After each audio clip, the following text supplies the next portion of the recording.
So in our previous video, we learned how to create this model using CAD Sketcher with a number of different sketches in here. And we can see them within there. So how do we export this out for, say, 3D printing or using another program, let's say FreeCAD, so we can see what it looks like when it's exported? Because we want to keep the rudimentary parametric capabilities of this model, then we mustn't apply the modifiers to this. I'm going to hit N just to hide the sidebar. If I select the bracket or select it from screen and use the spanner icon, we see on our stack each of the modifiers that have been applied to this. Well, when I say applied, they've been added to it. They haven't been applied yet. If we drop this down and apply them, they get applied to the model. So if I try to export this, by going to File and Export as an STL, and we'll export this as 1 for the time being and export that STL.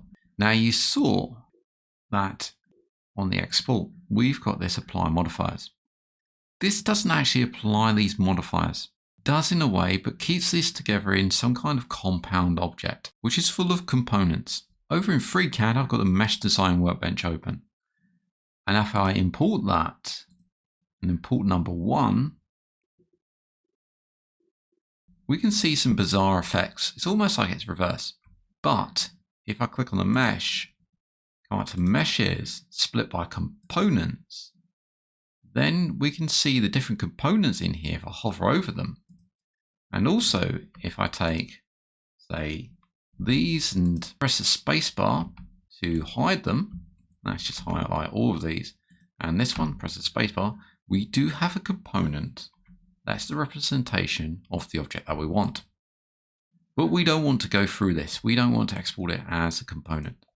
What we need to do is create a copy of this so we keep the parametric capabilities, or so-called parametric capabilities, and export that out with the modifiers applied. The way I've found to do this for a successful export is click on the bracket, object, come down to duplicate objects. This will actually lift this, and as you can see, well, we've just got this bracket without holes. Right click to cancel. Now if I take that bracket, you can see we've got a new one in here. Click on it and apply these modifiers. Drop this down and apply all those and move it. We now can go out to File, Export, STL. We'll just include the selection only because we've got 2 items in there. We've got the 2 in there. Make sure the apply modifiers is unchecked and export STL. What this means is that we've kept the one that we have all the modifiers on, and we're creating a duplicate that we can export out. So there's no way of accidentally saving this and destroying the work that we've done. Back in FreeCAD, File, Import, that's number 2, and open that up. And now we've got this in here. If I go right click, transform, you can see, well, everything is all right, but this point of origin is off.